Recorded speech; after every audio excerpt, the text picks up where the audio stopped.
Hey there, it's Pete with GCI Turf. I hope you're having a great day today. And yeah, when you see the flyovers and all that, it looks lush and thick and dense and perfect and all that, but you gotta know there's nothing perfect, especially when it comes to we're dealing outside and we're dealing with elements. So you can see right here a little bit of thin spots. There's a few spots like that here and there. This is that renovation that I don't know, 52,000 square feet or so. Remember the big pond right there? You can definitely remember that gorgeous house. This is such a pretty place, man. I'm telling you, this is what dreams are made of. I'm telling you, this right here is absolutely amazing. How would you like to come home and look at that every day? That is really cool. Over here on the tree line, you can see it's a little thin through here. We'll probably do some seeding in the springtime around here. But when you get out in the open, away from the tree roots and away from the issues, it actually don't look too bad. This right here looks pretty good. Still a little bit of thinness here and there, but if you've done a renovation and it gets that bushy and shaggy and it doesn't really look all that bad because the bushy and shaggy part of it kind of cover up the imperfections. Once you mow it and you get over top of it, you might see some thin spots like that. I want you to know, don't sweat it. Don't worry about it. Don't wig out during the winter time, because when this stuff tillers out in the spring and starts to fill in, so much of this, even spots like that. Let's see. Well, my fist is a little bit bigger than that. Half a fist size. Even stuff like that is going to fill in and thicken, and it will be like carpet right there. Look at how much different it looks when I take the camera down low and do a pan around like that. See how nice and lush and thick it is? Now, I ain't trying to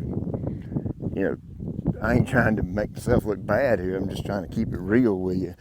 Ideal that you'd want that in the entire yard. But like I said earlier, I'm not in the business of being perfect, and things happen. Seed could have washed a little bit here and there and stuff like that. And it is what it is. Non-irrigated, 50-some thousand square feet. I am well pleased with this. But I like to keep it real and understand that springtime's around the corner, and once we get there, this bad boy is going to thicken up and is going to be jamming. I mean, just crazy looking good. Look at that right there. See that right there? I ain't sweating that. That'll fill in spring. Up here at the front door, you can see a few spots right through here. Right through here. This is where we brought that dirt in. A lot of it come up really good, but a few spots didn't. And when we get to stuff like this, obviously, that's going to require some seed.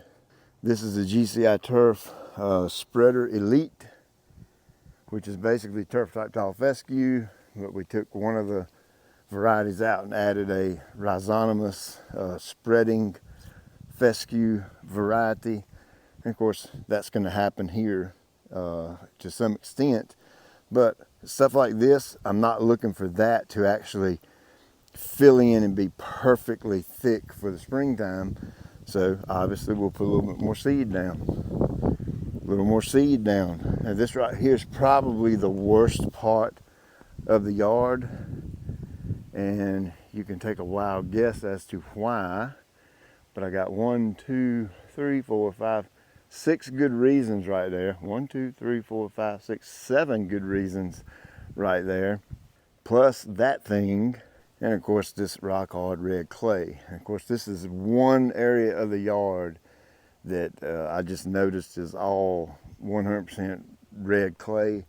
When you get out in the main parts of the yard, that's like really good, topsoil, and the ground's just a lot better over there than it is right here in this one section. So Like I said, we'll do some touch-up seeding there in the spring. But other than that, man, it looks some kind of good. And this is going to be a customer on our fertilizer weed control program, and we'll do the applications to it. And of course, feeding the turf is probably going to be the biggest thing. And obviously the way it's mowed, they'll mow it themselves. Maybe we can talk them into letting me come out here in the springtime and mow it one more time for them. But look at this right here. Look at that carpet. You can imagine the entire yard being like that in the springtime.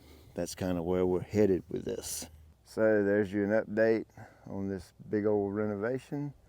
I got to get back to work. I'll check you later.